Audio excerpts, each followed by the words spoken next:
update ng bayan, maasahan anumang panahon.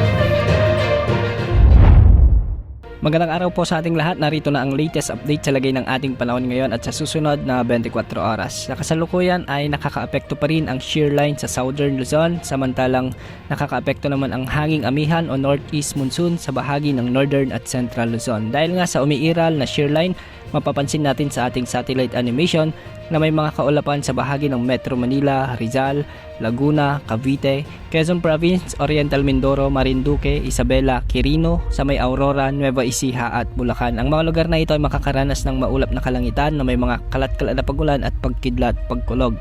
Hindi rin inaalis ang mga posibilidad ng mga biglang pagbaha at pagguho ng lupa, lalo na kung may mga umiiral na katamtaman at minsan ay malalakas na pag-ulan. Samantala, hanging amihan naman ang siyang nakakaapekto sa nalalabing bahagi ng Cagayan Valley at Cordillera Administrative Region. Kaya ang mga lugar na ito ay makakaasa rin ng maulap na kalangitan na may mga pag-ulan. Posible rin ang mga flash floods at landslide kung may mga katamtaman at minsan ay malalakas ding pag-ulan.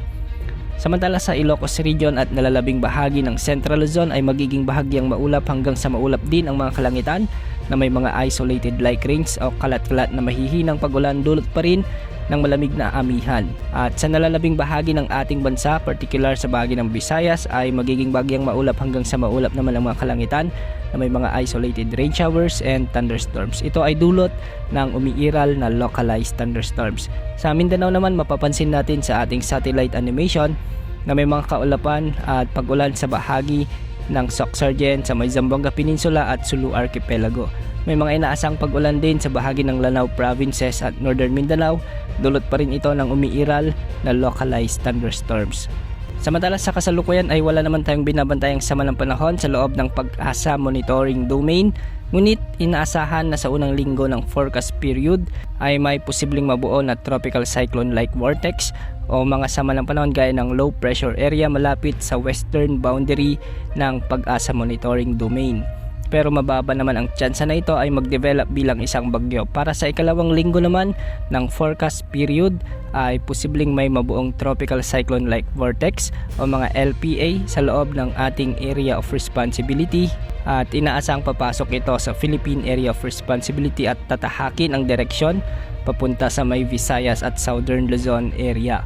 Sa kasalukuyan ay mababa hanggang sa katamtaman ang tsansa nito na mabuo bilang isang bagyo. Dahil dito, hindi pa rin inaasahan ang tropical cyclone threat potential para sa week 1, subalit nakataas naman ang tropical cyclone threat potential para sa week 2 ng forecast period. Ibig sabihin nito ay may tsansa na may mabuong sama ng panahon sa araw ng December 9 hanggang December 15 at posibleng makaapekto ito sa may Visayas at Southern Luzon area. Sa mga kababayan natin dyan ay mantabay sa mga susunod na updates ukol sa potensyal na sama ng panahon na ito. Yan ang update sa lagay ng ating panahon. Ito po ang weather update ng bayan, maasahan anumang panahon.